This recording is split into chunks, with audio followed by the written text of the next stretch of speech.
धन्ना भगत की कथा। भक्त के बस में हैं भगवान। एक गांव में भागवत कथा का आयोजन किया गया। पंडित जी भागवत कथा सुनाने आए। पूरे सप्ताह कथावाचन चला। पूर्णाहुति पर दान दक्षिणा की सामग्री इकट्ठा कर घोड़े पर बैठकर पंडित जी रवाना होने लगे। उसी गांव में एक सीधा साधा गरीब किसान भी रहता था, जिसका नाम था धन्ना जाट। धन्ना जाट ने उनके पांव पकड़ लिए। वह बोला, पंडित जी महाराज, आपने कहा था कि जो ठाकुर जी की सेवा करता है उसका बेड़ा पार हो जाता है। आप तो जा रहे हैं। मेरे पास ना तो ठाकुर जी हैं, ना ही मैं उनकी सेवा पूजा की विधि जानता हूँ। इसलिए आप मुझे ठाकुर जी देकर पधारें। पंडित जी ने कहा, चौधरी तुम ही ले आना। धन्ना जाट ने कहा, मैंने तो कभी ठाकुर जी देखे नहीं, लाऊंगा कैसे। पंडित जी को घर जाने की जल्दी थी। उन्होंने पिंड छुड़ाने को अपना भंग घोंटने का सीलबट्टा उसे दिया और बोला कि ये ठाकुर जी हैं, इनकी सेवा पूजा करना। धन्ना जाट ने कहा, महाराज मैं सेवा पूजा का तरीका भी नहीं जानता, आप ही बताएं। पंडित जी ने कहा, पहले खुद नहाना, फिर ठाकुर जी को नहलाना, इन्हें भोग चढ़ाकर फिर खाना। इतना कहकर पंडित जी ने घोड़े के एक लगाई और चल दिए। धन्ना सीधा एवं सरल आदमी था। पंडित जी के कहे अनुसार सीलबट्टे को बतौर ठाकुर जी अपने घर में स्थापित कर दिया। दूसरे दिन स्वयं स्नान कर सीलबट्टे रूप ठाकुर जी को नहलाया।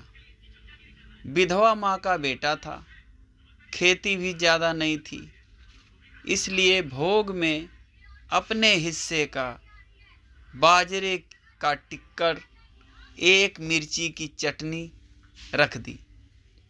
ठाकुर जी से धन्ना ने कहा, पहले आप भोग लगाओ, फिर मैं खाऊंगा। जब ठाकुर जी ने भोग नहीं लगाया तो बोला, पंडित जी तो धनवान थे, खीर पूड़ी एवं मोहन भोग लगाते थे। मैं तो गरीब जाट का बेटा हूँ, इसलिए मेरी रोटी चटनी का भोग आप कैसे लगाएंगे।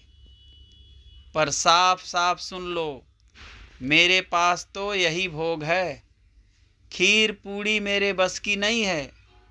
ठाकुर जी ने भोग नहीं लगाया तो धन्ना भी सारा दिन भूखा रहा।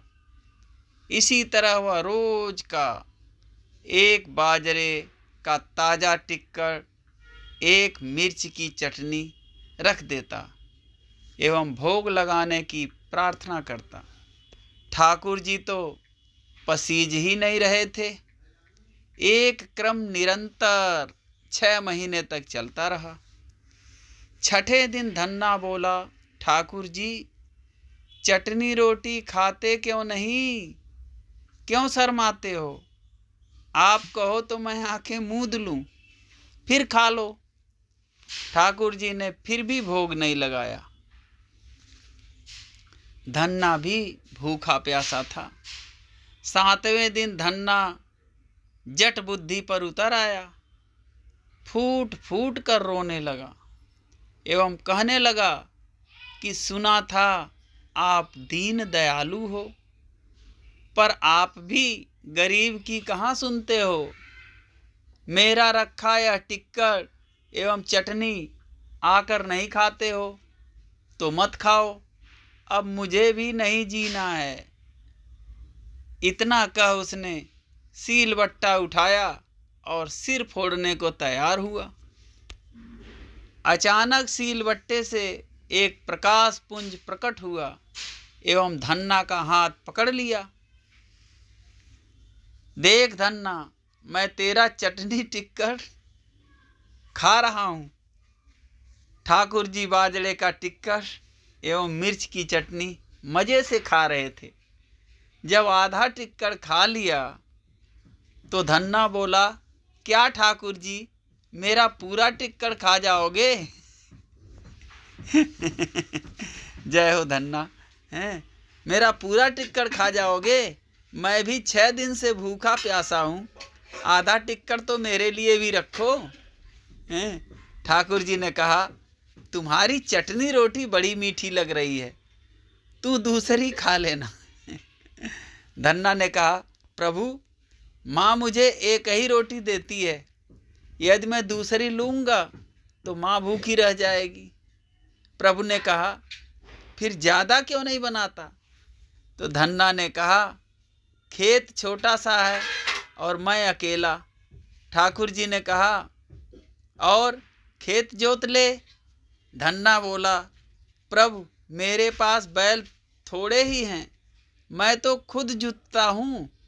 ठाकुर जी ने कहा, नौकर रख ले। धन्ना ने कहा, प्रभु, आप तो मेरी मजाक उड़ा रहे हो। नौकर रखने की हैसियत हो तो 2 वक्त की रोटी ही न खा लें हम माँ बेटे।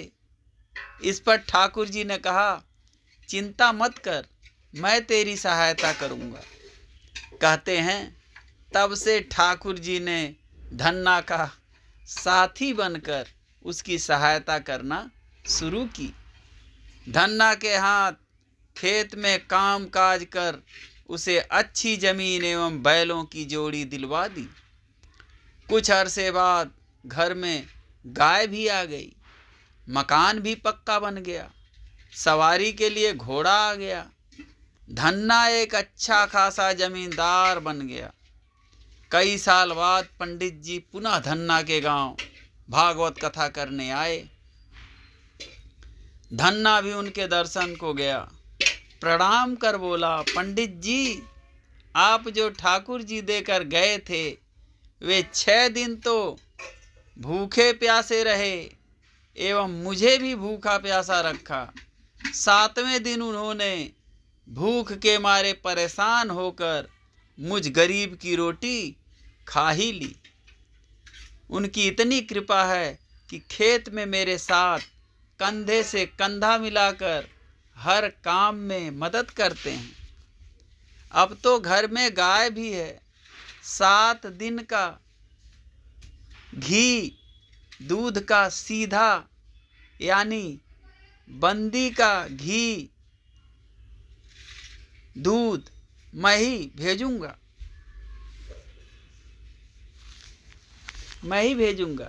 पंडित जी ने सोचा, मूर्ख आदमी है, मैं तो भांग घोंटने का सिलबट्टा देकर गया था। गांव में पूछने पर लोगों ने बताया कि चमत्कार तो होता है। धन्ना अब वह गरीब नहीं रहा, जमींदार बन गया है।